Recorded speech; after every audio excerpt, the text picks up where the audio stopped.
This is the next unit of the block number 4, that is the trends in the federalisms. Here in this unit, I will talking about the trends about the federalisms. One of the important things that we are talking about that is federalisms evolve over a times in response to the social, political, economics, and technological changes. Various trends have emerged that shapes the natures and functionings of the federal system. Here are some key trends in the federalisms are centralizations versus decentralizations. When we're talking about the centralizations in many countries, there have been a trend towards centralizations where the federal governments takes on more powers and responsibility, often in response to national crises such as economic downturns, pandemics, and security threats. This can lead to a federal government having greater influence over the area traditionally managed by the state. This is the a particular kind of the centralizations. When we're talking about these things, there is decentralizations. Conversely, there is also a trend towards decentralizations where a state or provinces take greater autonomy and control over the local matters. This is often driven by the regional identity, demands for more localized governance, or dissatisfactions with the central government policy. So these are the very emerging trend related to in the federalisms like the centralization versus decentralizations. Gandhi was always in favor of the decentralizations, and that's why he was talking about the village republics.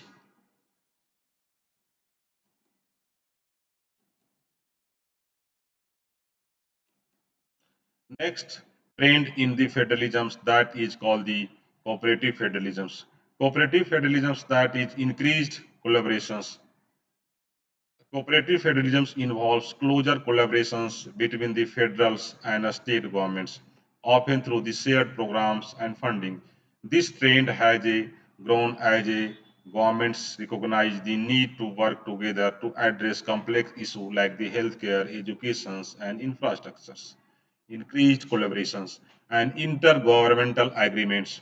There has been an increase in the informal agreements and compacts between the federal and state government to manage joint responsibilities such as environmental protections, transportations, and disaster response. So these are the new kind of the trends in the federalisms that is called the cooperative federalisms. And in the cooperative federalism, there is kind of the increased collaborations. Cooperative federalisms involves closer collaborations between the federal and state governments, often through the shared programs and funding. This trend has governed as a governments recognize the need to work together to address complex issues like healthcare, education, and infrastructure. Intergovernmental agreements. There has been an increase in formal agreements and compacts between the federal and state government to manage joint responsibility such as environmental protections and transportations and disasters response. So this is very new emerging trend in the federalisms. Next is that is called the fiscal federalisms. Shift in fiscal responsibility. Changes in the fiscal federalisms involves adjustment in how resources and responsibility are distributed between the federals and state government. Trends include changes in the federal grants programs, shift in tax revenue sharing, and debates over the unfunded mandates. This is very important parts of these things. A state level innovations.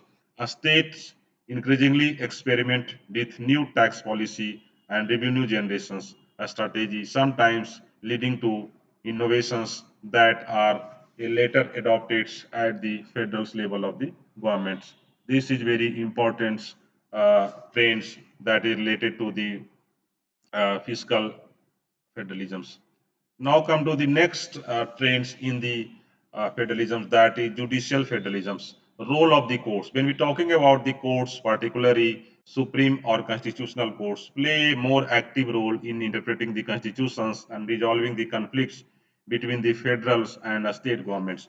Judicial federalism has expanded as courts are called upon to mediate disputes over the balance of power.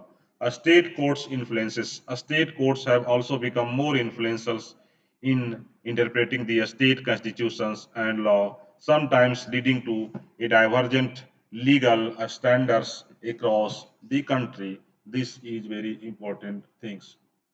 Now come to the next trends in federalisms, that is policy divergence among the states. When we're talking about the policy divergence among the state, a state level policy innovations, a state increasingly act as a laboratory of democracy, experimenting with the new policy that reflect local value and conditions.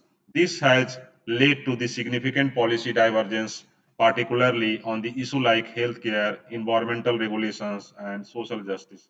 This is also important parts. Next is that is called the polarizations and regionalisms. Political polarizations has contributed to growing policy differences between the states, particularly in areas like gun controls, abortion rights, climate change. This can deepen regional divides and complicated national policy making. This is also an important part that is related to the trends in the federalisms. Next is that is the globalizations and uh, federalisms.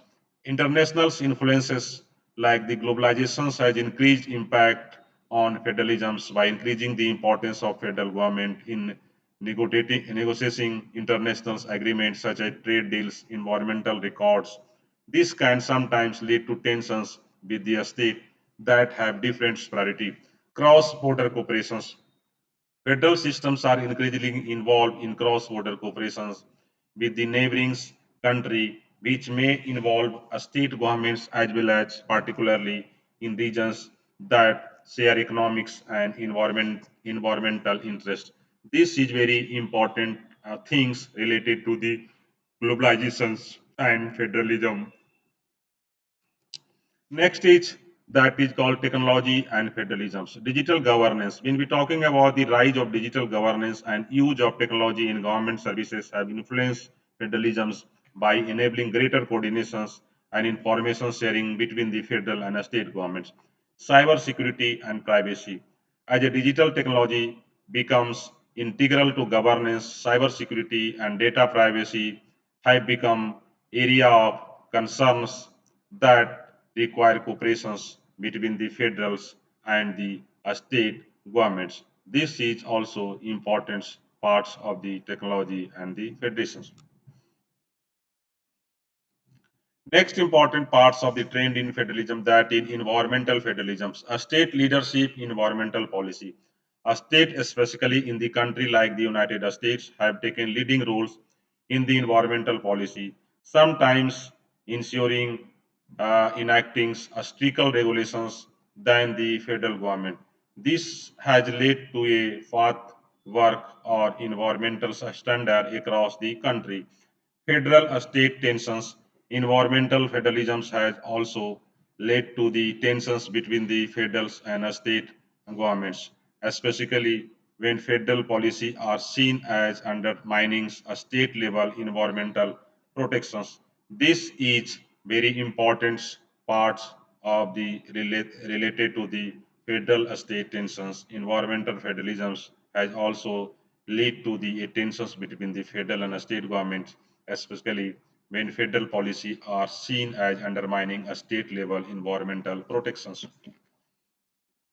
Next is that is the urbanizations and federalisms. Rural urban divides. The growing influences of urban area in politics and policy has led to the tensions between the urban and rural regions, often reflected in the different priority of a state and federal governments. Urbanizations has promoted calls to more localized governance in the city.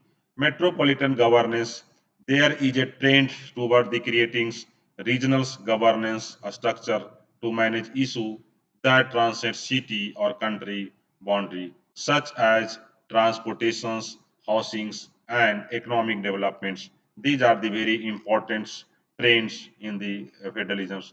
Now come to the that is called the crisis federalisms. Emerging centralizations, yeah, emergency centralizations. In times of crisis such as the COVID-19 pandemics, there is often a trend towards centralizations where the federal government take a leading role in managing the response. This can lead to a temporary expansion of federal powers.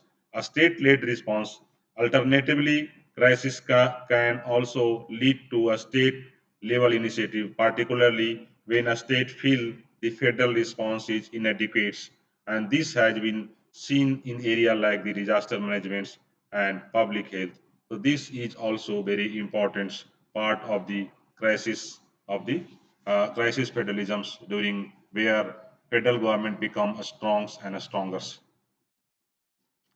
Next is that is called the cultural federalisms, especially trends in the federalisms, recognizing of the regional's identity. There is a growing trend toward the recognitions and accommodating culturals, linguistics, and ethnic diversity within the federal systems. This can involve granting greater autonomy to regions with distinguished identity. This is a very important part. Next is that is federalisms and social movements. Social movements such as those advocating for civil rights or indigenous rights have increasingly used federalisms as a platform to advance their cause, pushing for changes at both a state and the federal levels. This is the also part of the new trends in the federalisms. Now come the next, that is these trends reflect the dynamic natures of federalisms, and this is the conclusion parts. And there is a trends reflect the dynamic nature of federalisms as it adapts to the changing political, economic, and social conditions. The balance between federal and state power continue to evolve, shaped by ongoing debates over the most effective and equitable distributions of authority. Thank you for hearing the lectures.